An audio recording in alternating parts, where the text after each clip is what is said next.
uyu munsi ndagira ngo tubanze twibukiranye intwaro tugomba kwambara. Buriya ububiko bw'intwaro z'Imana habamo intwaro indwi buri mukristo wese yagombye kwambara.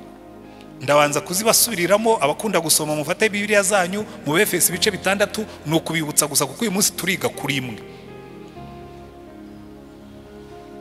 Abefeso ibice 6 kuva ku murongo wa 10 baravuga ngo muhagarare mudatsinzwe, mwambare intwaro zose z'Imana kugira ngo mushobore guhagarara mudatsinzwe n'uburiganya bwa Satani. Kandi akatubwira ngo kandi mube alert, ngo mube maso. Mwambwiye ngo amen. Ariko intwaro indwi, iya mbere nzihera hejuru kugira ngo byorohereze abantu, kuko ubundi buryo Paulo yazanditse yarazicangacanganije, ariko nge mpera hejuru nkamanura kugira ngo byorohere buri muntu wese kuzifata mu mutwe.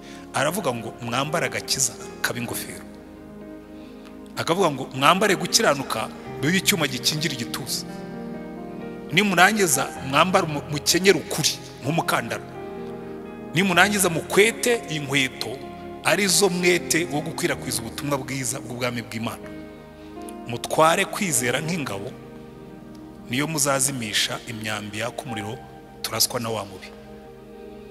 Hanyuma yarangiza akatubwira izo ngize 5 maze kuvuga bazita defensive, nizo kwirinda, nizo gukingira umutwe, nkakingira igituza, nkafatanya intwaro zanjye zikaba zifashe ku buryo zitajegajega, nkakingira ibirenge byanjye, nkagira ingabo inkingira imbere. Ariko harimo ebyiri zo kurwanisha bita offensive, mutware ijambo ry'Imana nk'inkota, urimenye umenye kurirwanisha. Abantu benshi ikintu kibica ntabwo wazi kurwanisha iri jambo.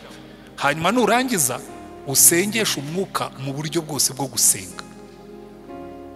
Intwaro ebyiri zo offensive n'eshanu ziri defensive, 5 zo kwirinda n'ebyiri zo kurwanisha. Ukaba wambaye neza, ukaba uhagaze ushikamye uvuga ngo aho Satani azaturuka azambona.